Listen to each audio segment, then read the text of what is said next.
gloves. Oh, I love them. I can't get enough gloves. I stole the farmer's glove.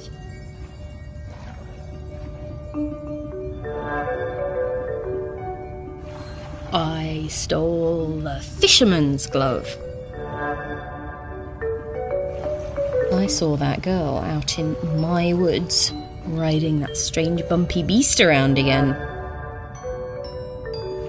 She really seemed to love that awful creature. This was an opportunity I wasn't going to miss.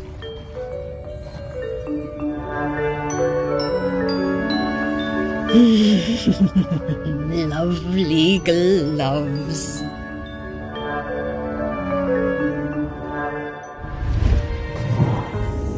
I always did suspect there might be something in those rumours about camels on the island.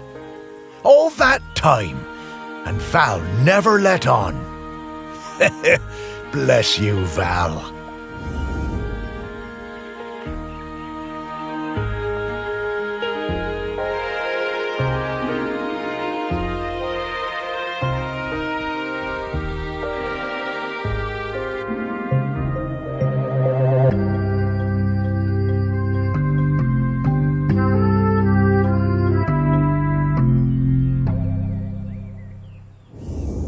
Hey, Morris, I bet you wish you were alive so you could rub me with this glove.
Getting the scent of Grenkins again, Morris.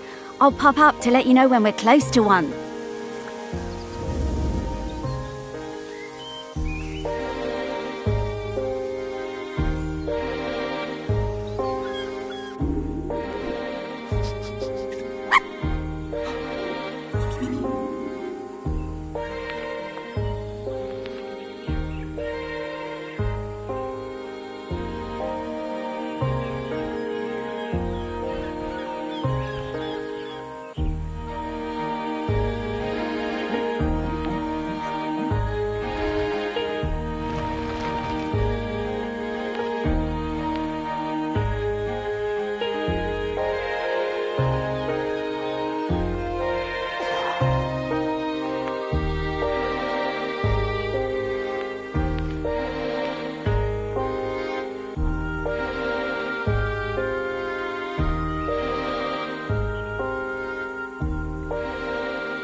Oh no, not this guy.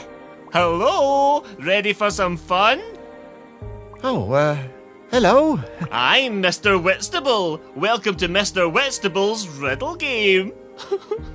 Morris, we don't have time for this. Let's get back to work. Mr. Whitstable just wants you to enjoy yourself, solve my riddles and achieve true happiness.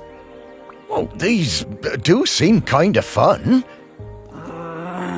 What it? Oh, Sparky. Okay, Mr. Hooray! Just select one of my fiendish riddles, then go off and find the object it's referring to. Easy. Well, actually, they're really hard. Ha! Oh, we got this. Come on, Sparky.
After my wife Penny's death, I struggled to find ways to spend time with my daughter. It had hit us both hard, but, stiff upper lip and all that. I always found it best to keep busy. Looking for something we could do together, I bought Valerie a set of paints. But she never even opened them. I was cross at first, but asked myself, what would Penny do? So I decided to let it go. Then one day I managed to talk her into coming into the park with me to paint some of the nature she loves so much. She wasn't very enthusiastic, but agreed to give it a try. It was a disaster. Valerie simply didn't have the temperament for painting. She had a huge, silly tantrum and threw all the paints away. I told her I wasn't having this kind of childish behavior, and I told her to stay in her room until she had calmed down. I wished Penny was still with us. She would have known what to do with the child.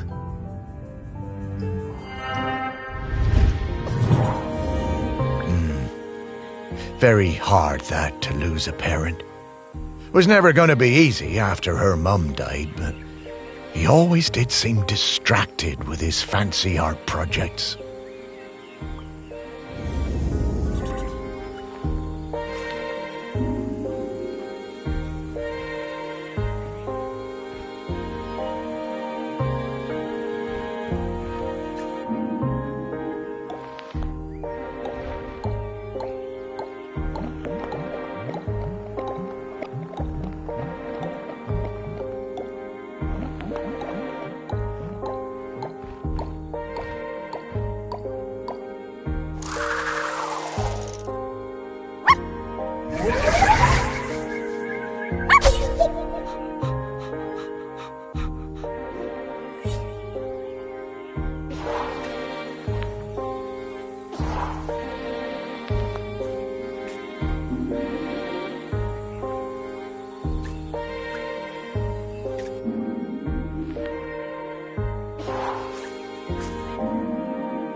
Painting really wasn't for Val, was it?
I spent the summer of '83 with Henry Outram, Laird of Shelmerston, in his grand hall working on a new piece.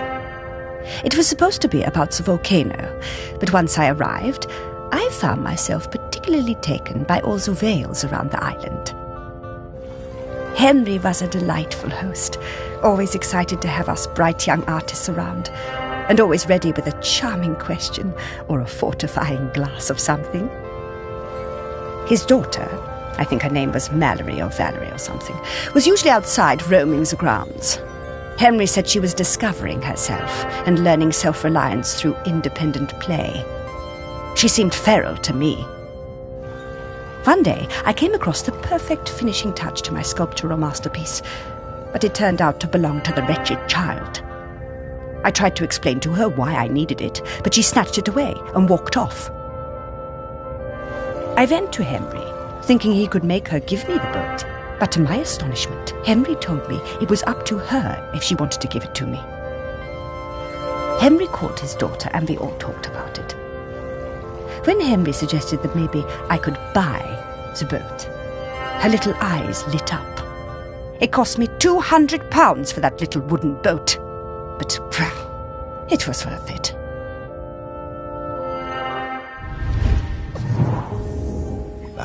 Henry was a good dad at heart, caring.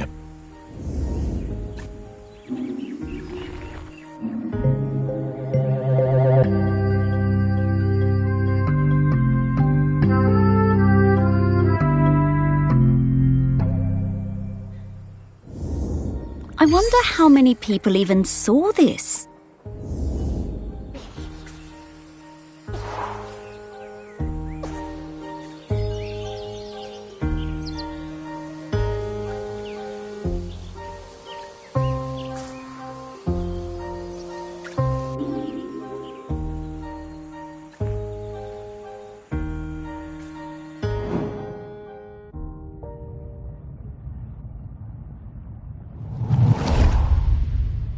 The famous sculptor Vernon Russet was working on a huge statement piece in my honour, a statue of a camel with my head. When I saw it, I felt quite uncomfortable, but I didn't want to upset him. Poor Vernon could be awfully temperamental, sinking into dark moods for days. The week before the public unveiling, Vernon had me visit the statue. He needed to make some final adjustments to the face. Valerie came along too. She looked like thunder. She hated that statue and wasn't afraid to show it. I couldn't help thinking how like her mother she was. When the statue was revealed, the nose was missing. Fortunately, we all managed to cover our surprise and act like nothing was wrong, so no one was any the wiser. Some fellow from the Times wrote a glowing review, so Vernon wasn't too glum about it. I'm pretty sure I know what happened to that nose.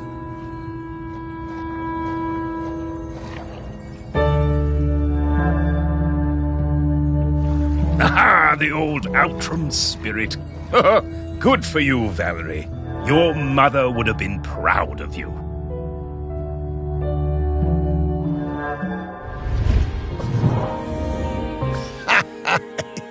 Yeah, Val told me about this. She had a whole speech prepared in case they figured out it was her who cut that nose off. But she never even needed it.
This thing looks heavy. I'm surprised, Val.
In the last summer, before our GCSEs, Val and me spent a lot of time together, usually wondering how we could get our hands on something to drink. No one on this stupid little island would serve us, though.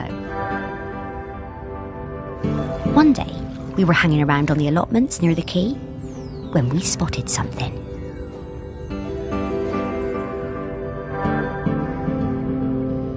And so, later that night,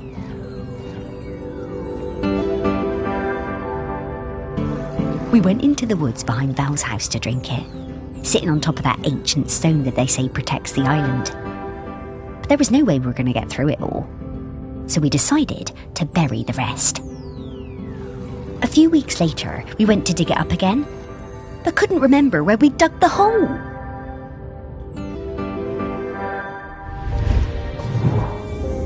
There is so much of our history buried on this island. Stories everywhere, right under your feet.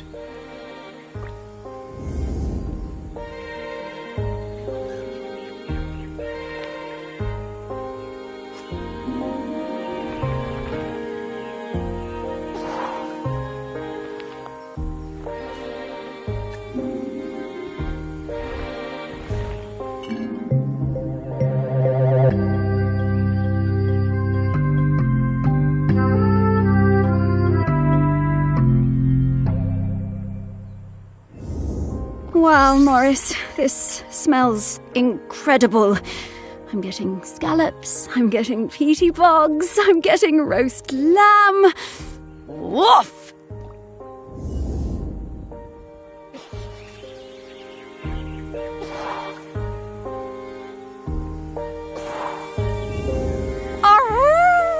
We did it! Oh, yes! I know what Val smells like now. Her signal is wafting through to me very clearly. Time to fly.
Morris?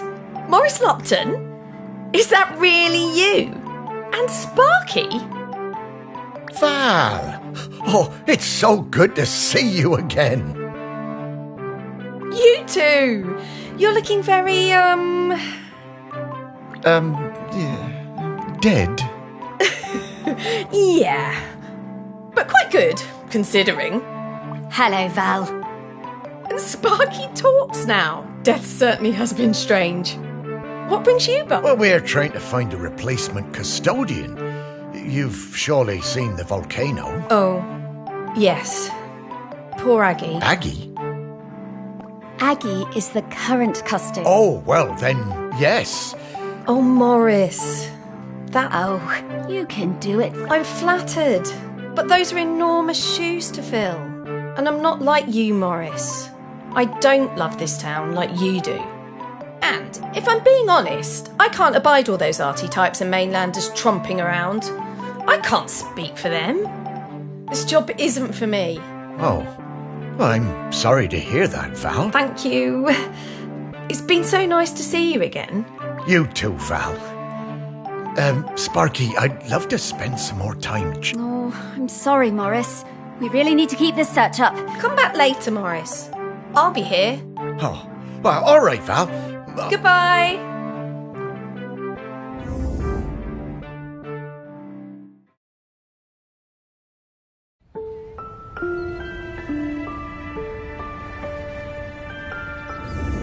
Oh, slow down, Sparky.